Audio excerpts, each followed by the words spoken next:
Si vous êtes à l'étranger, nous sommes à Kinshasa. Bienvenue à tous et merci de nous regarder. Merci de regarder votre magazine avec Floride. Aujourd'hui, nous avons l'honneur de recevoir pour la toute première fois un personnage qui va nous parler de la situation de nation à travers un bouquin très intéressant que vous allez découvrir au cours de cet entretien. Il s'appelle Pasteur Silas Mimile Makangu, qui est notre invité. Bienvenue, pasteur, et merci d'avoir accepté notre invitation. Merci beaucoup, Floride. Alors, je rappelle que vous êtes homme d'affaires, vous êtes conférencier, écrivain, auteur de plusieurs ouvrages, dont celui dont nous parlerons aujourd'hui, évidemment, président de la Pastoral Leadership Conference, qui est un réseau qui réunit les serviteurs de Dieu en République démocratique du Congo. Pasteur Silas est également double doctorant en politique internationale et management stratégique et opérationnel. Voilà. C'est à ce titre que nous vous recevons aujourd'hui, mais nous allons faire le point essentiellement sur ce livre, Bâtisseur des nations, émergence d'un collectif, émergence plutôt d'un leadership collectif.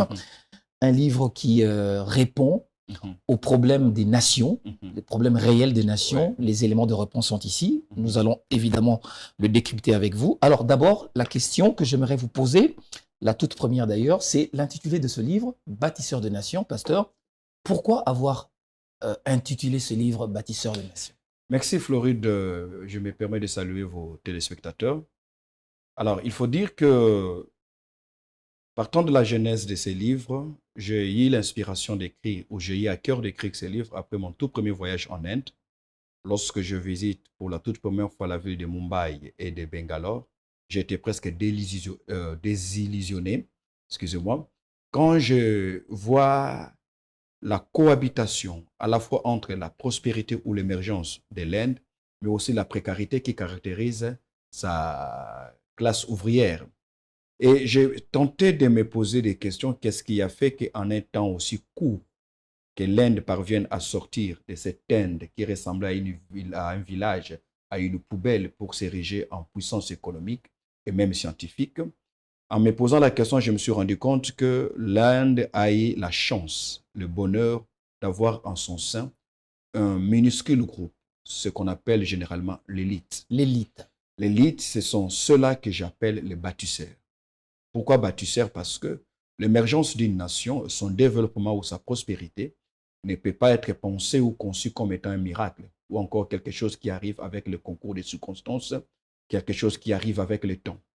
Donc, si une nation devient émergente, si une nation devient puissante, c'est parce que simplement il y a eu un groupe de personnes qui ont décidé, non pas seulement de prier pour cette émergence, mais ils ont élaboré, ils ont mis en place un programme comme le font les architectes, comme le font les bâtisseurs. Et voilà pourquoi je parle de bâtisseurs des nations.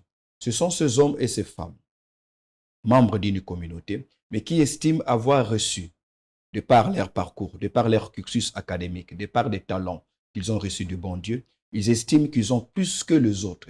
Et ils décident de ne pas pleurnicher pour les mêmes causes que les autres.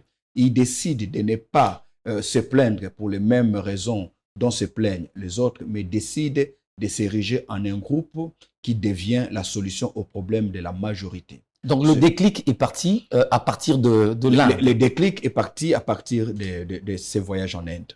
Alors, je vais prendre un peu la page, je crois que c'est la page 19, vous l'aviez dit, en parlant évidemment des bâtisseurs de la nation. Vous dites, il est important de noter qu'une nation ne se développe pas parce que Dieu est descendu sur terre. Non. Elle se développe lorsque une élite consciente, active et prête à sortir de la misère et à travailler pour la prospérité collective. Vous continuez en disant, la minorité élitiste est l'architecte du futur, l'artisan de la Renaissance nationale. On la comparerait à une aiguille, tandis que le reste de la population correspondrait au fil, de sorte qu'où passe l'aiguille, le fil suivra également. Un extrait très intéressant. Alors, il y a la pensée populaire aujourd'hui qui estime que la prospérité, le développement est également le fruit de la prière. Et vous cassez ce courant d'idées. Oui, je les casse parce que je m'inspire aussi de la Bible. Nulle part dans la Bible, je vois une prospérité arriver dans une partie de la terre simplement parce que Dieu est descendu. Mais c'est simplement parce que ceux qui croient en Dieu ont aussi appris à croire en eux-mêmes. Ils ont réussi à croire au potentiel et aux ressources que Dieu leur a données. Mais encore, la preuve qu'ils croient en Dieu, c'est lorsqu'ils regardent Dieu comme étant les managers à qui l'on devra finalement rendre compte, en se disant qu'est-ce que nous avons fait de ce que Dieu nous a donné comme ressources, comme espace, et ainsi de suite. Donc, croire qu'une nation se développerait parce que l'on prie beaucoup relève d'une utopie religieuse. Et malheureusement, la plupart des pays africains et la plupart des pays du tiers-monde baignent encore dans cette illusion. D'où la preuve aujourd'hui. Vous regardez les pays qui avancent, qui connaissent une certaine stabilité sur le plan économique, sur le plan sécuritaire, sur le plan de la géopolitique et même sur le plan de l'éducation, semblent être les pays qui fréquentent le moins les églises, contrairement aux églises où la prière a été érigée comme une certaine profession. La religion n'a rien à voir. La religion n'a rien à voir. Je parlerai plutôt de la spiritualité. De la spiritualité. Il y a beaucoup à voir. Oui. Pourquoi? Parce que le problème avec nous, Africains, et généralement notre spiritualité, c'est que notre spiritualité est très mal fondée, est très mal orientée. Pourquoi? Parce que nous croyons en un Dieu qui fera pour nous ce que les autres ont fait par eux-mêmes. Or, aujourd'hui, laissez-moi vous le dire, Floride, il n'y a aucun peuple sur la terre qui pourrait sous-traiter Dieu.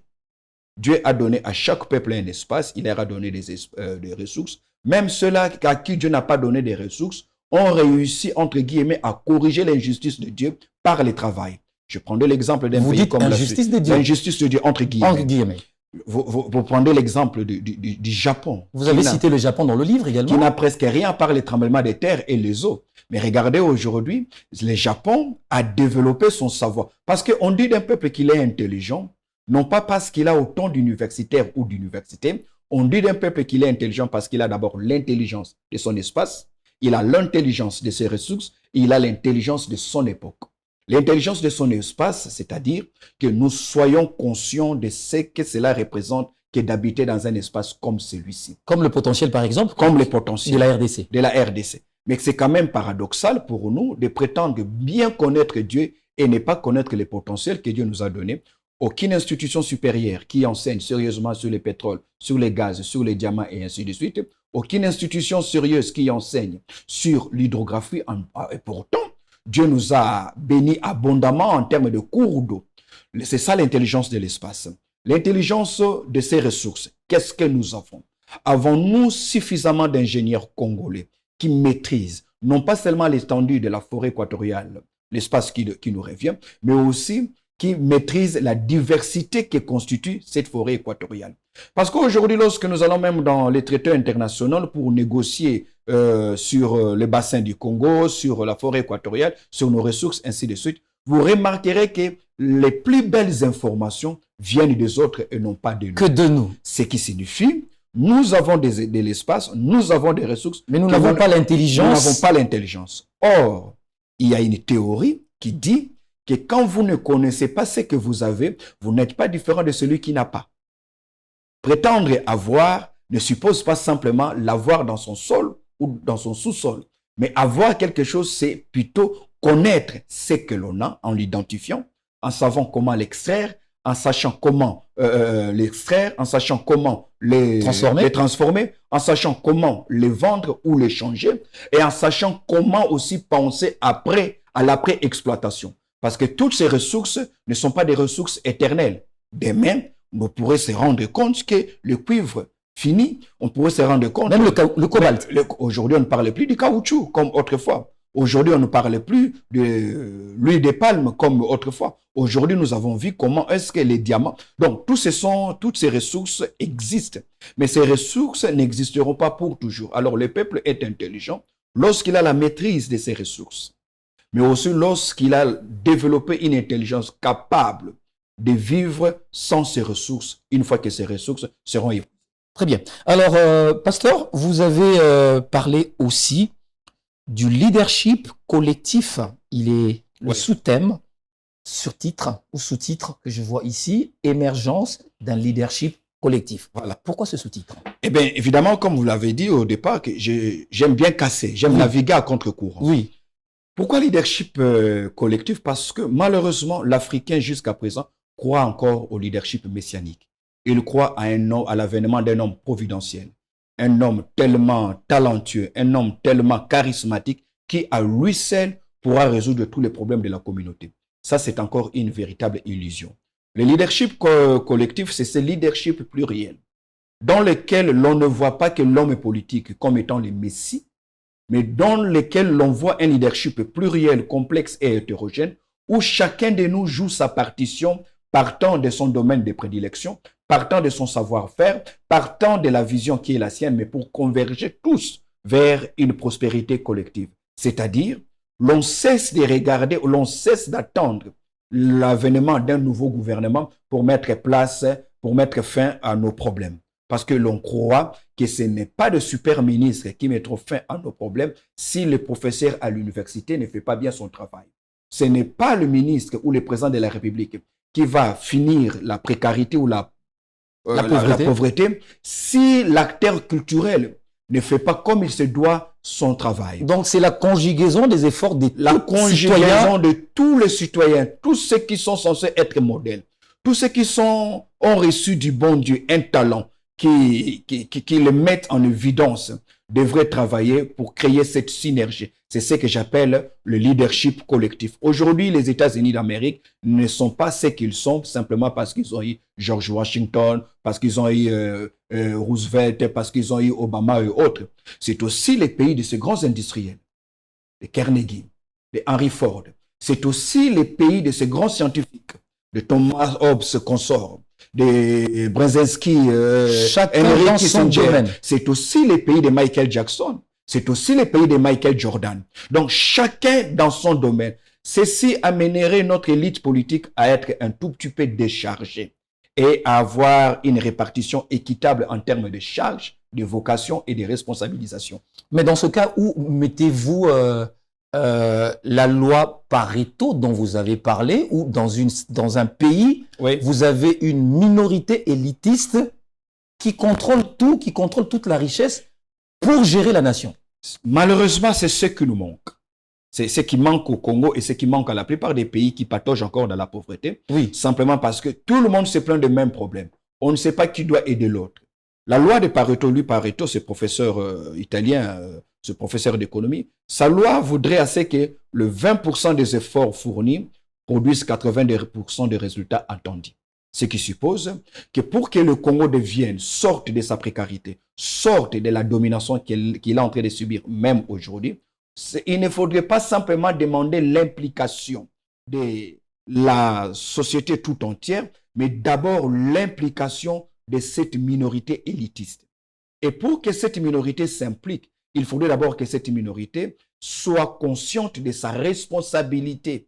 Une responsabilité que je dirais presque vocationnelle. En fait, c'est pour ça qu'on est élite. On n'est pas élite pour pleurer avec les autres. On est élite pour résoudre les problèmes. Apporter des solutions. Apporter les solutions aux problèmes des autres. Oui. Mais malheureusement, nous avons avec nous une élite irresponsable. Où l'homme politique pense qu'on va à la politique pour s'enrichir. Où le professeur d'université pense que l'essentiel, c'est de détenir une thèse ou encore un statut de professeur. Et c'est fini. Et c'est fini. Où les journalistes que vous êtes pensent que le but des médias, c'est de se faire autant de vues. Ou un nom. Ou un nom. Où l'acteur culturel et le musicien pensent que le but, c'est de jouer dans telle arena ou consort. Voyez-vous? Oui. Donc, nous sommes presque dans une inconscience collective. Nous qui constituons l'élite. Nous qui sommes censés être bâtisseurs. Quoi de plus normal que le peuple dérange le bon Dieu, comme si le bon Dieu n'avait pas déjà donné à ce peuple une réserve stratégique. Et c'est quoi la réserve stratégique que Dieu a donnée au peuple? C'est son élite. Mais quoi faire d'une élite inconsciente, une élite irresponsable, une élite qui veut baigner dans la légèreté, une élite qui pense que les choses changeraient au fil du temps, une élite qui pense que la discipline serait une sanction, et pourtant la discipline devait être une deuxième religion pour cette élite. Mais alors, en parlant de votre titre, il faut parler des bâtisseurs des nations, oui, les nations en général. Mais à votre avis, docteur, quel est le problème de l'Afrique? Parce qu'il y a des gens qui ont étudié, oui, parce qu'il y a une élite. Oui. Pourquoi l'Afrique, de façon générale, ne s'en sort pas? Je donnerai 3 raisons qui font à ce que l'Afrique continue à être là où elle est en dépit de ces 60 ans aujourd'hui d'indépendance. Première chose, l'Afrique n'a pas réussi à se démarquer, à divorcer des tares qu'elle a héritées de l'héritage.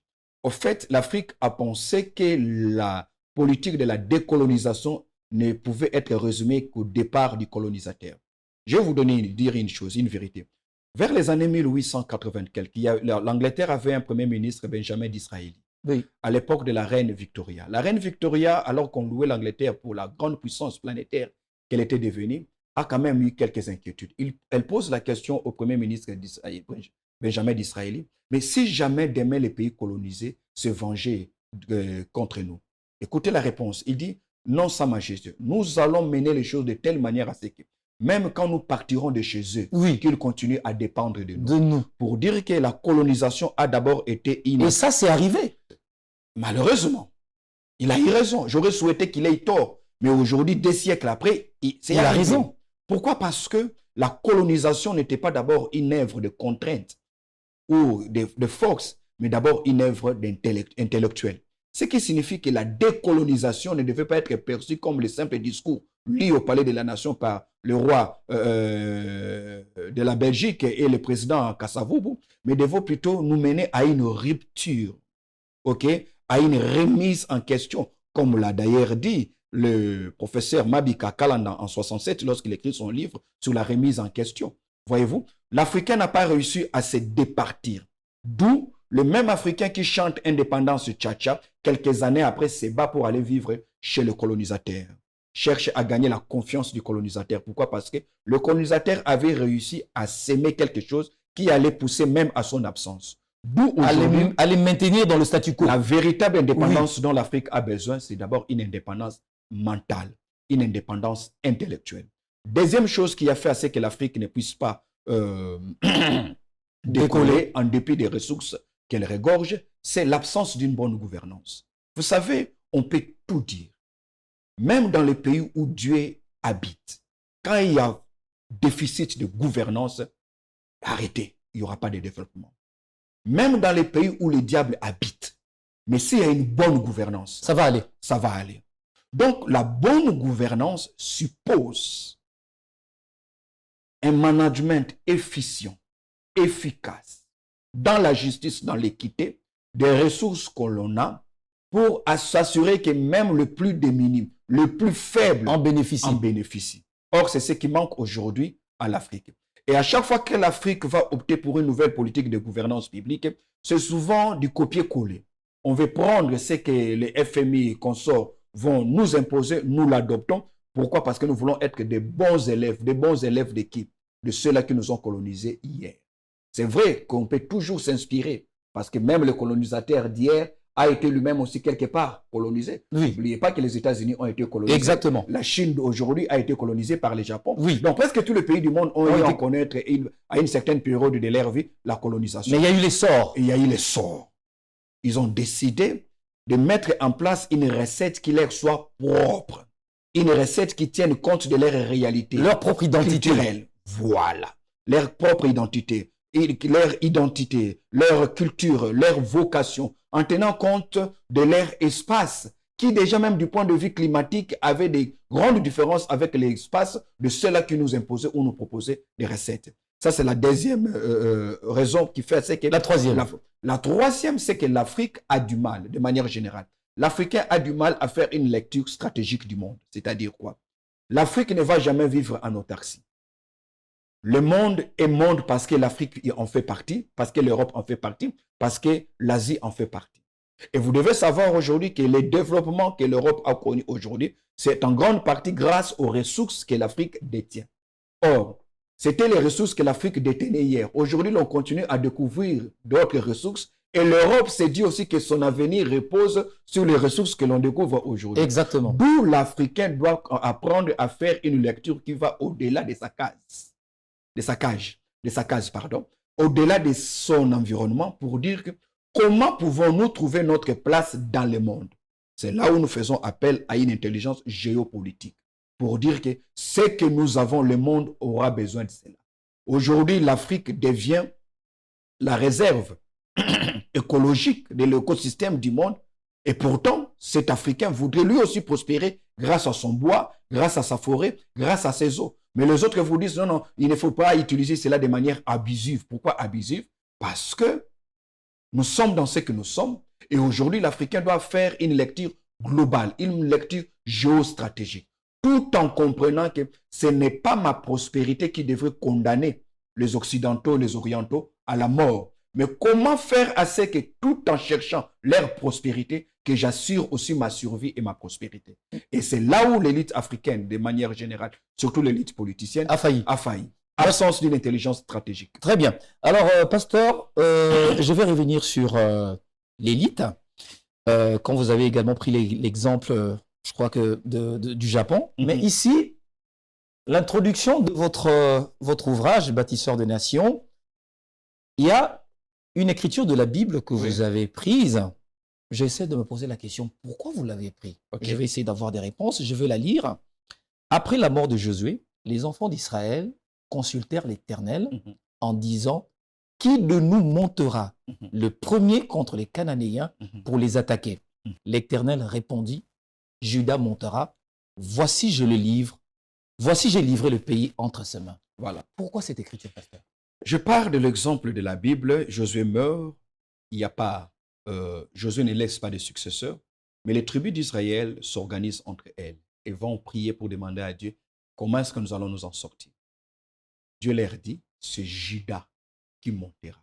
Au fait, ici, la leçon, c'est que nous devons à un moment donné de la vie avoir de l'élégance, avoir de l'humilité. C'est-à-dire pour accepter que tout le monde ne va pas loger dans la même enceinte. Certains parmi nous sont beaucoup plus doués que nous. Plus éclairés, plus illuminés, plus intelligents, plus robustes, plus forts. Nous devons mettre... Ainsi, on a décidé Dieu. C'est comme ça que Dieu a décidé. En nous créant. En nous créant. Oui. D'où il faut faire très attention avec ces histoires de l'équilibre, équilibre.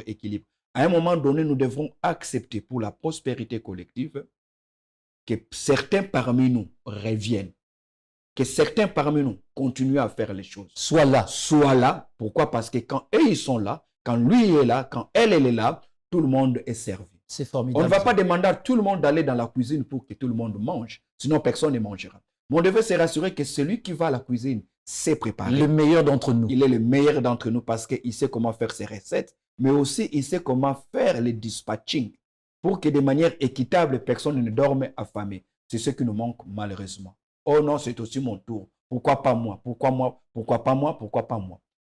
Une nation devrait fonctionner comme dans une équipe de football. Ça, vous l'aviez dit dans votre livre.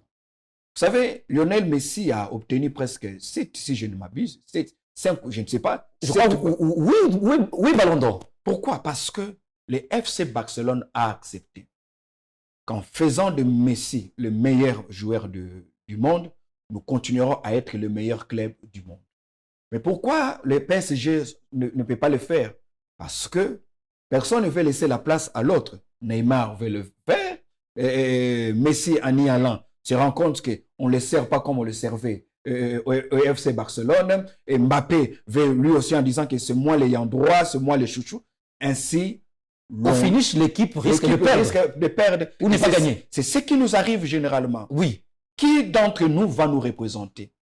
Quel est le prototype, quel est le profil de celui qui devrait nous représenter? Si c'est Floride qui remplit ce profil-là, écoutez, il vaut mieux que j'ai cette élégance de dire, pour Floride, en tout cas, je m'abstiens. Je ne vais pas concourir avec toi. Vas-y parce que j'estime que toi, tu as le profil. Pour représenter valablement le couleur. Tu as une redevabilité. Oui.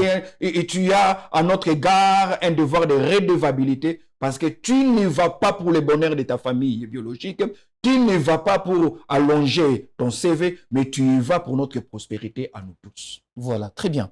Pasteur, il y a encore une autre chose. Il y a énormément de choses que j'ai tirées en lisant ce livre. Vous dites ceci. La plupart de crises que traversent les nations sont d'ordre politique, juridique, économique, culturel, mais vous avez mis un accent particulier sur la crise d'ordre humain. Oui. Pourquoi? D'ordre humain parce que c'est l'homme qui décide de la qualité des structures. C'est l'homme qui oriente la politique. Au fait, l'homme devient la ressource primordiale, essentielle et indispensable de tout développement. Les plus belles ressources qui puissent regorger un espace géographique comme le Congo, ce n'est ni le coltan, ni les diamants, ni le cuivre. C'est d'abord l'homme congolais. Il faudrait le faire passer. Il est au centre de tout. Il faudrait le faire partir de l'individu congolais qu'il est pour en faire un capital humain. Et pour cela, le faire passer par ce rouage éducationnel, à la fois l'école, l'académie, l'université, mais aussi faire intervenir tous les autres acteurs, à l'instar des médias, à l'instar des églises, à l'instar de la culture, pour que nous ayons un homme adapté, un homme qui soit proportionnel aux défis auxquels nous faisons face. Parce qu'aujourd'hui, il faudrait le dire que l'homme congolais n'est pas à la hauteur des enjeux que connaît son pays. Aujourd'hui, l'homme congolais, peu importe le nombre. Vous le dites sans état d'âme, pasteur. Je le dis sans état d'âme et j'ai honte parce que moi-même, j'en fais partie. C'est-à-dire, nous n'avons pas été assez élevés. Nous sommes, comme dirait quelqu'un, presque des hommes inachevés. Forts peut-être que physiquement, mais faibles moralement. Forts peut-être que moralement, mais faibles intellectuellement. Faibles peut-être que spirituellement, mais faibles du point de vue relationnel, par exemple. Oui. Donc, cet homme dont il est question ici, c'est cet homme tout fait, l'homme intégral, un homme intègre, c'est-à-dire un homme bien structuré dans son esprit, dans son corps et dans son âme. Un homme, pour qu'il devienne à ces niveaux, pour qu'il atteigne ces niveaux de maturation, il faudrait savoir qu'il faudrait que l'État ou la société repense l'école. Parce que l'école devient la première industrie qui nous fournit ces hommes-là. Les familles donnent à la nation deux individus, mais c'est l'État qui décide de la nature que devrait avoir ou devait être les hommes qui demain devaient prendre à bras le corps la destinée de leur nation. Très bien. Alors, pasteur, c'est pourquoi vous avez consacré tout un chapitre dans le livre qui parle essentiellement aussi de l'éducation, parce que vous estimez que l'éducation est à la base de tout. Ah oui. Tout part de là. Tout part de là et malheureusement, nous n'accordons pas assez d'importance à l'éducation. Vous avez d'ailleurs regretté le fait que certains pays africains accordent un budget insignifiant dans le domaine de l'éducation. Même quand on accorderait ces budgets insignifiants, mais en termes de matérialisation, d'application, est-ce que ce budget déjà insignifiant est matérialisé? Est-ce que la politique optée? Au fait, l'école devait être ce que j'appelle l'antichambre des casernes. Je vous donne un exemple. Pour un pays, par exemple, qui a 9 voisins autour de lui, de voisins au régime instable, ayant chacun d'eux une histoire de guerre, de coups d'État, ainsi de suite, c'est un pays qui devrait penser la paix comme une exception et la guerre comme une règle. Et pour cela, il faudrait dès le bas âge, dès l'école que je considérerais comme l'antichambre de la caserne, que l'enfant soit déjà préparé s'il faudrait se battre demain. À cette réalité-là. À cette réalité-là, il devait le faire. Il faudrait aujourd'hui que nous puissions tropicaliser l'école, parce que nous l'avons regardé pendant très longtemps occidentalisée. C'est-à-dire une école qui correspond à notre contexte, une école qui correspond à nos besoins. Parce que c'est ça même, lorsque Jules Ferry, pense à l'école française, il dit que l'école devait être instituée pour résoudre les problèmes de la société et non pas l'inverse. Donc, on pense l'école pour que demain la société ne soit pas bloquée à cause de X ou Y problème, car l'enfant a déjà été équipé intellectuellement et moralement pour pouvoir faire face à ces problèmes et les résoudre de la plus belle manière. Et nous avons intérêt à repenser notre système éducatif, qui aujourd'hui est en inadéquation totale avec nos réalités. Qu'est-ce que nous devenons après l'école? Qu'est-ce que nous sortons de l'école? Qu'est-ce que nous sortons de l'université? Avec quoi nous sortons de l'école, de l'université, si ce n'est que les diplômes et le français? Que de diplômes du français. Voyez-vous? Mais par rapport aux problèmes que se pose la nation congolaise, il n'y a pas de solution, malgré les millions et les milliers. S'il n'y a pas de solution, cela suppose que notre cycle de formation a un problème. Ou est nul. Bon, je ne dirais pas trop nul pour ne pas être assez sévère. Mais je dirais quand même que notre cycle de formation a un problème. Oui. Pourquoi il a un problème? Parce que nous ne l'avons pas pensé suffisamment. Voyez-vous, nous sommes un pays de juristes, nous sommes un pays des économistes, et pourtant nous sommes un pays à reconstruire, à construire. 2 345 000 km. Moins d'ingénieurs. 400 ingénieurs. Le colonisateur construit de 1885 à 1960 presque 147 000 km². De 1960 à aujourd'hui, le Congolais n'a pas construit plus de 10 000 km². En d'autres termes, le colonisateur a plus construit en 70 ans que ce que nous avons construit en 64 ans aujourd'hui. Ce qui suppose quelque part, notre école ne nous forme pas pour transformer cette société. Et pourtant, c'est cela la vocation primaire de l'école.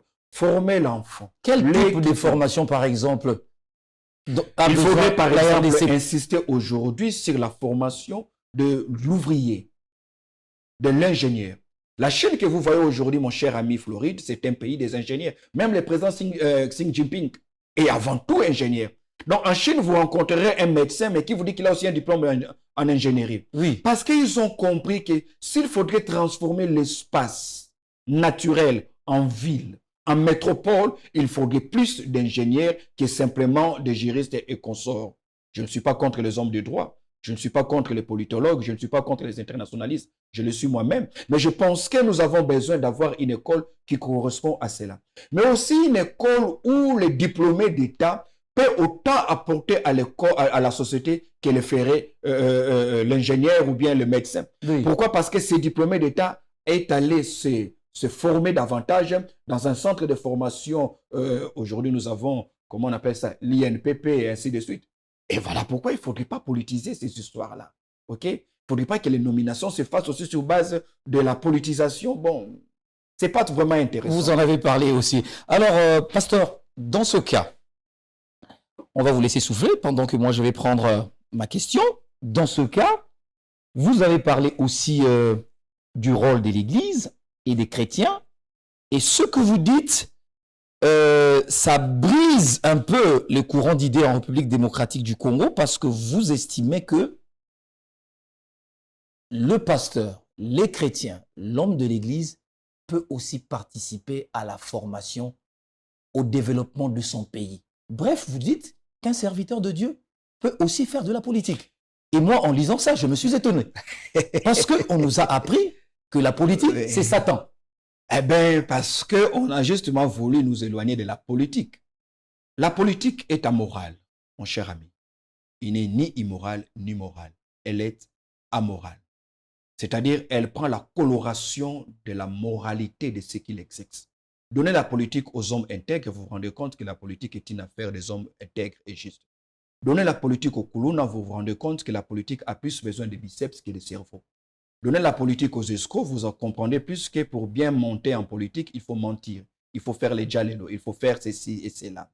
Donc cette politique ressemble à l'eau et ne prend que la forme du récipient dans lequel on les place. C'est vrai, l'Église devrait rester apolitique. L'Église ne devait pas se mêler de la politique. Elle est apolitique. C'est pas contradictoire? Non, non. Expliquez-nous. C'est-à-dire, l'Église ne fonctionne pas comme un courant, un mouvement politique. Oui. L'Église, en tant que mouvement religieux, reste apolitique. Elle a des visées sociales, spirituelles. Mais n'empêche qu'un homme de Dieu, en tant qu'individu, parce que le fait pour moi d'être pasteur ou homme d'église, prêtre, ne m'enlève pas ma citoyenneté. En tant qu'individu, je peux émettre une opinion politique. Tout en étant serviteur de Dieu. Tout en étant serviteur de Dieu. Oui. Mais avant de le faire, je devais aussi me rassurer de ces trois choses. Lesquelles? Trois conditionnalités. Première conditionnalité, l'homme de Dieu, l'homme religieux, qui veut intégrer, qui veut débattre sur les questions politiques, devrait d'abord se poser la question si ce qu'il veut dire ou résoudre ne peut pas être résolu partant de sa chair à l'église, partant de son pupitre dans la cathédrale. Est-ce que ce que je dis au niveau de mon homélie ne peut pas résoudre la question de la société, ou bien je dois certainement aller sur une plateforme politique pour le dire? Deuxième chose, c'est la question de la compétence. Est-ce que je suis assez équipé techniquement en termes de compétences pour dire, il ne faudrait pas que je dise quelque chose qui soit contraire à la raison et au bon sens. Sinon, je m'attire moi-même des des critiques inutiles, et des ennuis, et je me démystifie. Exactement. Et pourtant, en tant que religieux, je suis déjà un des notables de la société. Donc, je ne voudrais pas descendre de mon piédestal en disant des bêtises. Voyez-vous? Et troisième chose, l'homme de Dieu devait comprendre que les réalités qui sont sur l'arène politique ne sont pas les mêmes.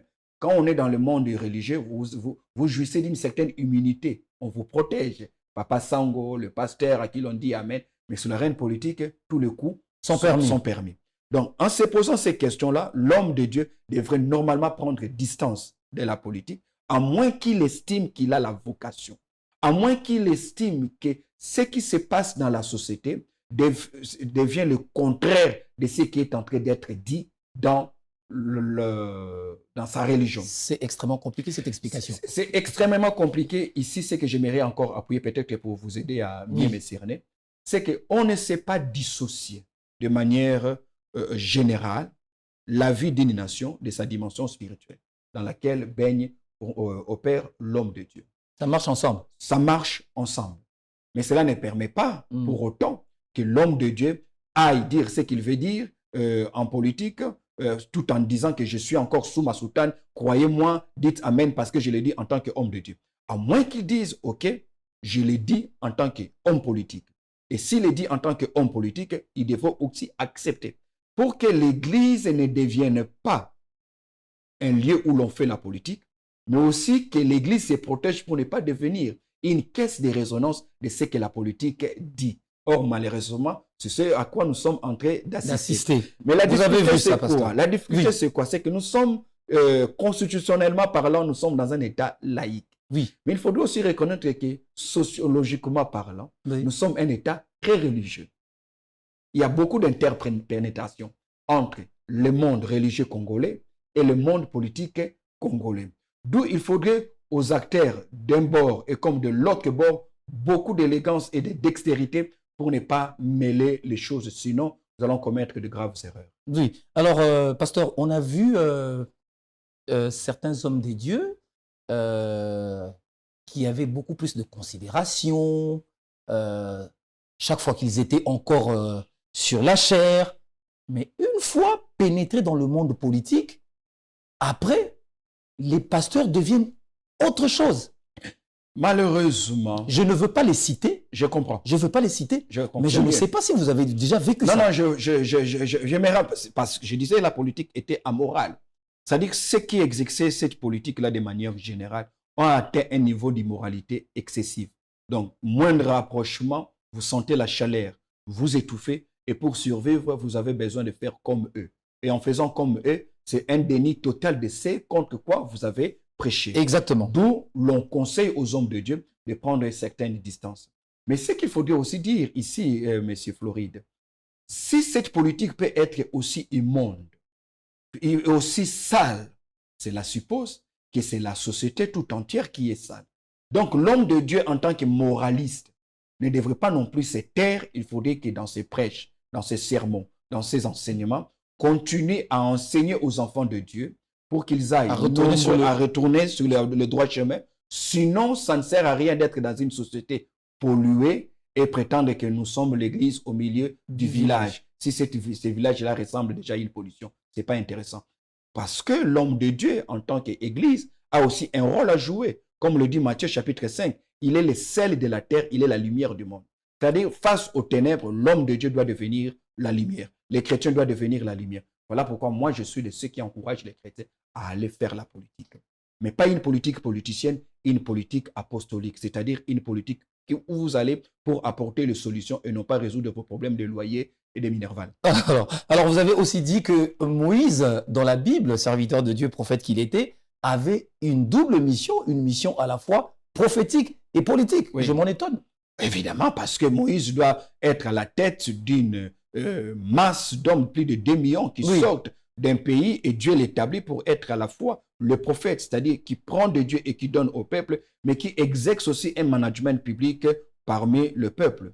Voilà pourquoi, quand une fois que Moïse sort de l'Égypte avec le peuple, la première des choses que Dieu donne à Moïse, vous savez c'est quoi? Ce sont les tablettes de la loi. Oui. Pour dire que Moïse comprenne qu'on ne peut pas gérer un peuple sans de bonnes lois. Il n'y a pas de bonne gouvernance sans une bonne justice. Raison pour laquelle Dieu donne d'abord à Israël les lois avant de lui donner un espace. Parce que même si vous avez un espace et que vous n'avez pas de loi qui régissent la vie sur cet espace, et que vous n'avez pas vous-même le respect aux lois que vous avez élaborées ou que vous avez votées, eh bien, il n'y a pas de vie. Ainsi, la Bible dit que la justice élève une nation.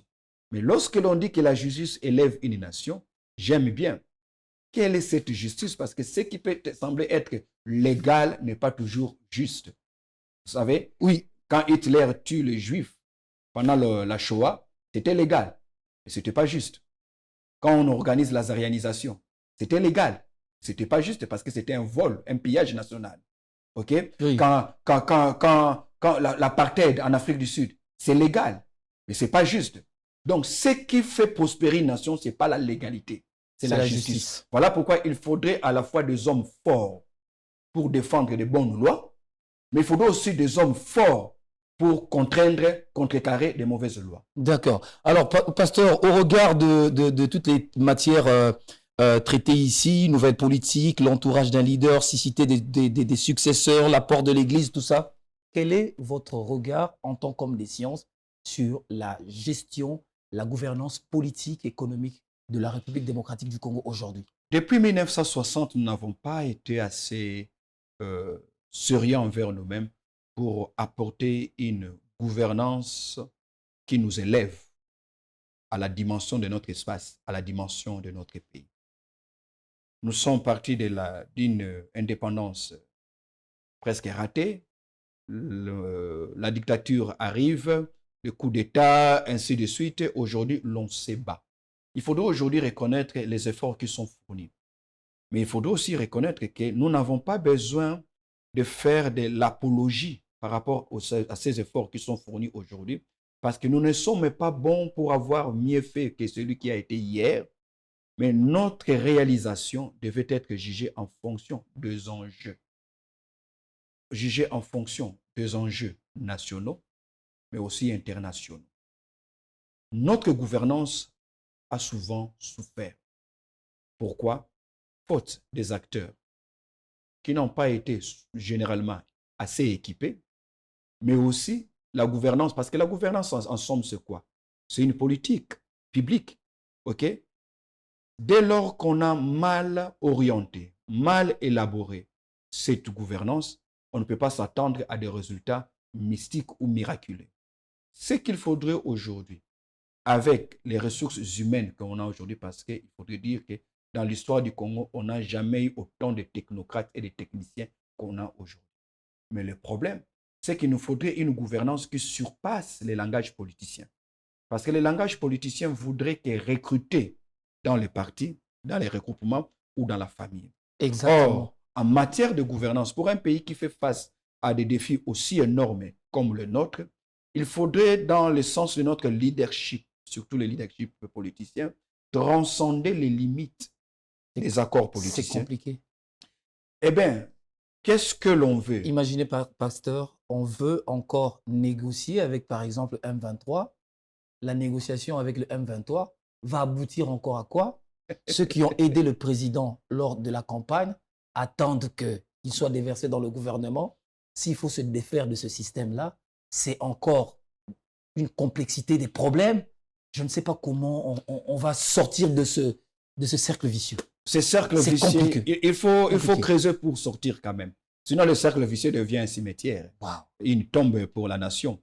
Écoutez, c'est ici que le chef de l'État, en qui je crois énormément, pour qui j'ai beaucoup d'admiration, doit s'élever au-dessus de tout groupement pour être au-dessus de la mêlée, pour ne plus être lié à aucun accord politique. Pas par déloyauté, mais par nécessité. On ne donne pas les manettes de l'avion à son ami simplement parce qu'il vous a aidé. S'il ne sait même pas comment piloter, comment conduire une voiture.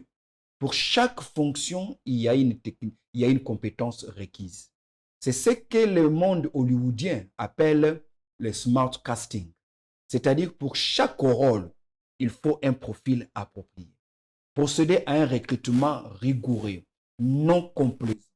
Parce qu'on peut accepter. C'est d'ailleurs ici que le leader devrait accepter de côtoyer un tout petit peu le monde de l'impopularité. C'est-à-dire naviguer dans le sens contre-courant. Contre-courant. Oui. Même si on ne l'acclame pas aujourd'hui, l'histoire va l'exhumer des mains pour dire ta place n'est pas parmi les hommes ordinaires.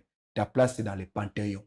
Parce qu'au-delà d'être un simple président, tu t'es érigé en père. Et un père regarde au-delà des couleurs politiques. Ceux qui t'ont accompagné pendant la campagne l'ont fait parce qu'ils ont cru en ton programme, mais aussi ceux qui ont été contre toi ne sont pas toujours moins talentueux, moins patriotes, moins bons, moins disposés que ceux qui ont été avec toi. À un moment donné, il faut l'accepter, mon frère. Oui. Il faut accepter de s'imposer en disant, OK, je pense que pour ce poste ici, je vois que c'est tel qui est bon. Pourquoi? Parce que vous êtes tenu à l'obligation des résultats. Exactement. Un État, on ne le gère pas en tant qu'économiste, en tant que politicien. On ne gère pas un État en tant que politologue. L'État doit être géré comme étant manager. Et les managers, lui, on les juge en fonction des résultats. Il y a ceux à qui je fais confiance, mais il se fait aussi que ceux à qui je fais le plus confiance n'aient pas assez de compétences pour tel problème. D'où il faut le faire. Vous savez qu'il y a beaucoup de domaines pour lesquels les États-Unis d'Amérique coopèrent avec la Chine. Et pourtant, ce ne sont pas des potes. Oui. C'est Nelson Mandela qui, au sorti de sa prison, donne une garantie aux Blancs sud-africains qu'il n'y aura pas de représailles de Noirs contre eux. Et dans son gouvernement, vous remarquerez que c'est le premier gouvernement que Mandela dirige avec Thabo Mbeki. Regardez combien de postes clés. Même ceux qui lui ont fait du mal. Parce que il a compris qu'il est c'est une question d'État. Et quand il est une question d'État, il ne faut pas d'état d'âme. Il faut plus de raisons que d'émotions. Il faut que la réflexion domine sur les réflexes. Il faut que ce qui est rationnel prenne le dessus sur l'émotionnel. Donc, même ceux qui m'ont fait le plus mal, comment je peux les gérer pour qu'ils ne soient pas nuisibles, mais que la nation bénéficie au moins de son savoir-faire? Mais pasteur, si vous pouvez être entendu ce soir au cours de cette émission par les dirigeants, par le président de la République, ce sera une grosse bénédiction pour le Congo. Merci, c'est vous qui le dites. Si, j'ai dit bien si vous pouvez être entendu ce soir. Pourvu qu'on nous écoute. Mais pasteur, pourquoi ne pas offrir ce livre, je ne sais pas, offrir aux membres du gouvernement? J'ai l'impression que la résolution des problèmes au Congo, c'est ça. Oui. Les 10 recettes, en toute modestie, sans trop de prétention, je réfléchis sur notre société. C'est pour ça que le premier chapitre, vous l'avez remarqué, est intitulé « Du tribalisme au patriotisme ». Parce que depuis l'indépendance jusqu'à aujourd'hui, c'est ces démons qui nous bloquent. Deuxième chapitre, vaincre les démons de la corruption. Le chef de l'État l'a dit. Oui. Il faut une lutte sévère, sans merci, contre la corruption. Aujourd'hui, on peut vanter qu'on a construit tel bâtiment. Moi, généralement, je n'acclame pas. Je ne suis pas ébloui par les constructions, par les infrastructures. Dites-nous combien on a dépensé pour cela et vous serez choqués. Qu'un bâtiment qui devrait en principe coûter 200 000 $, on vous dit qu'on en a décaissé dans les caisses de l'État des millions. Bon, pourquoi doit-on acclamer? Ce sont des éléphants blancs. Et dans ces livres, je dis, il faut vaincre. Et vaincre les démons de la corruption, il faut être sans merci parce qu'il faudrait accepter d'envoyer sa belle-sœur, son beau-frère, son fils, son grand frère en prison. Ne fût-ce qu'à titre exemplatif. Je parle de l'école comme étant la meilleure prophétie d'une nation. Oui. On ne peut pas prédire ce que sera une nation dans l'avenir sans l'éducation. Sans l'éducation. C'est l'éducation qui décide ce que nous serons demain. Je parle de la justice. Je parle même d'un élément, je dis, créer un peuple marchand. C'est-à-dire, les chefs de l'État en parlent aujourd'hui, de l'entrepreneuriat. Il avait d'ailleurs promis de faire des millionnaires, des Congolais. Mais c'est ça l'idée. On ne crée pas des millionnaires en donnant des capitaux. On crée les millionnaires d'abord en mettant en place une culture, malheureusement culture qui nous fait défaut. Nous sommes un pays qui consomme ce qu'il ne produit pas et qui ne produit pas ce qu'il consomme. Aujourd'hui, quand vous êtes en train de déjeuner, tout ce qu'il y a sur votre table est étranger. Vient de l'étranger. 14 banques privées ici, toutes étrangères. quelle est la banque congolaise que l'on retrouve dans un pays donné? Vous allez à Matonge aujourd'hui, vous allez à... J'entre dans une maison où tous les meubles viennent de l'étranger. Tous les meubles viennent de l'étranger. Donc, il faudrait créer un peuple marchand. Oui.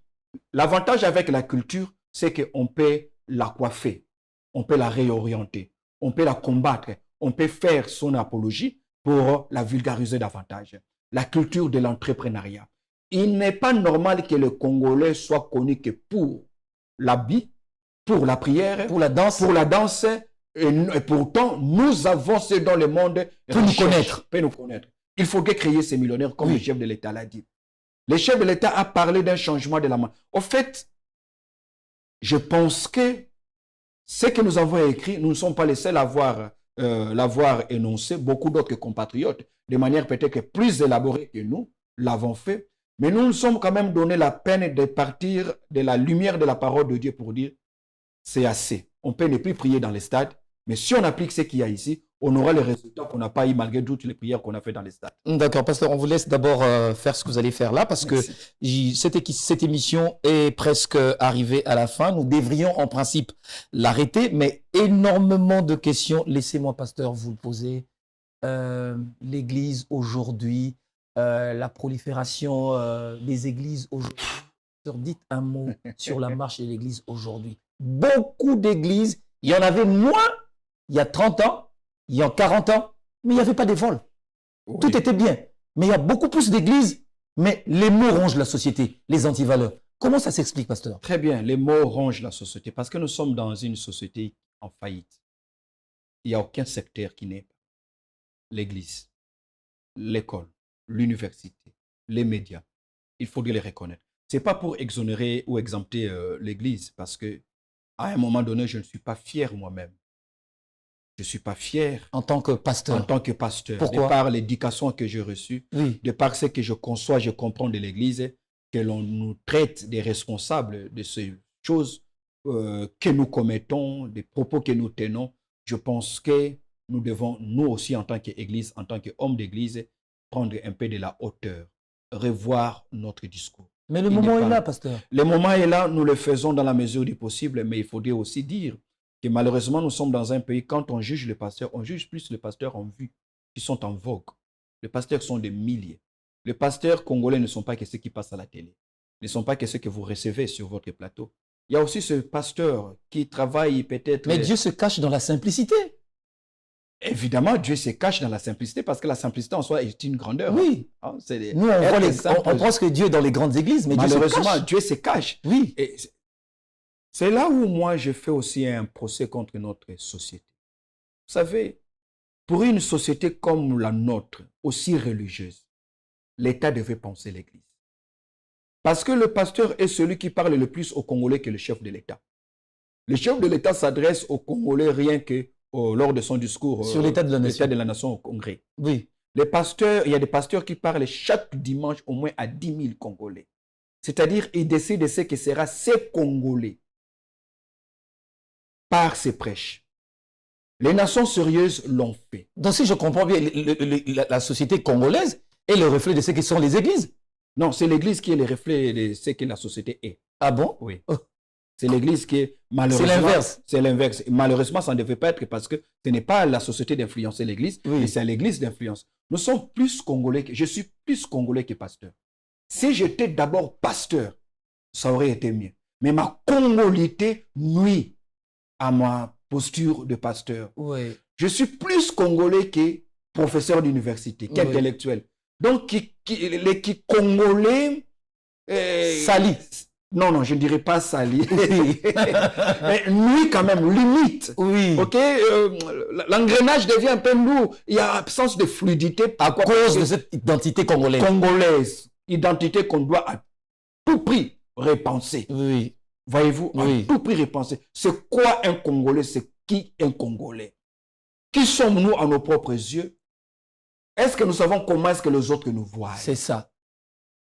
Donc, l'Église a un grand rôle à jouer, mais pour cela, l'Église devait mettre de l'ordre dans sa propre maison, en évitant d'amener sur la place publique les débats qui normalement devaient être résolus, les questions qui devaient être résolues en interne, parce que, écoutez-moi, lorsqu'on est homme d'Église, on est homme d'État. Lorsqu'on est homme d'église, on est une référence. On est une référence morale et spirituelle. On est un modèle. On est un modèle. On est le père même. Vous savez que même un pasteur peut être le père du président de la République, qui est lui le père de la nation. C'est ça. Donc pour dire que cette vocation n'est pas à prendre à la légère. Mais que voulez-vous? L'État devrait aussi, à un moment donné, mettre un peu de l'ordre. Malheureusement, je suis dans le regret de dire que ce désordre est aussi voulu quelque part par l'État parce que ça l'arrange. On a fini cette émission. En tout cas, ce livre, il est d'une profondeur inouïe. Bâtisseur de nations, émergence d'un leadership collectif. Ce livre écrit par le pasteur Silas Mimile Makangou, qui est devant moi, homme d'affaires, conférencier, écrivain et président de la Pastoral Leadership Conference. Ah, vous continuez toujours à étudier, vous continuez toujours à apprendre, pasteur, décidément. Est-ce que vous avez le temps de vous occuper des problèmes des gens à l'église? Parce que, à la fois homme d'affaires, à la fois vous tenez des conférences. Comment vous arrivez à gérer ça? Mais ne vous en faites pas, la fonction la plus qui me préoccupe le plus, c'est la fonction en tant que père de famille. Oui. Là où je suis irremplaçable. Oui, là vous êtes. Voilà, vous avez le temps aussi pour ça. Oui. En famille, l'éducation, oui. Suivre les devoirs des enfants, suivre comment ça se passe. On le suit, c'est pas facile sinon. C'est pas facile. Dieu merci qu'il nous a donné une très bonne femme qui sait comment nous épauler dans ce domaine-là. Elle a été dédicacée dans le livre aussi, évidemment. Elle était citée. Donc, je peux me permettre. Bien sûr. Faire les Congolais, l'Ibanga. Donc voilà, je la salue de là où elle me suit, ma chère épouse, maman Nathalie. Merci beaucoup d'être passé dans cette émission. Pasteur, nous avons fini énormément de questions, mais je crois que dans les prochaines émissions, vous viendrez sur ce plateau ou parler également d'autres questions. Je vous en prie. Et, notre émission Floride prend fin. Nous avons reçu le pasteur, je l'ai présenté, nous avons débattu de ce livre. Portez-vous bien, à très bientôt et avec le même plaisir.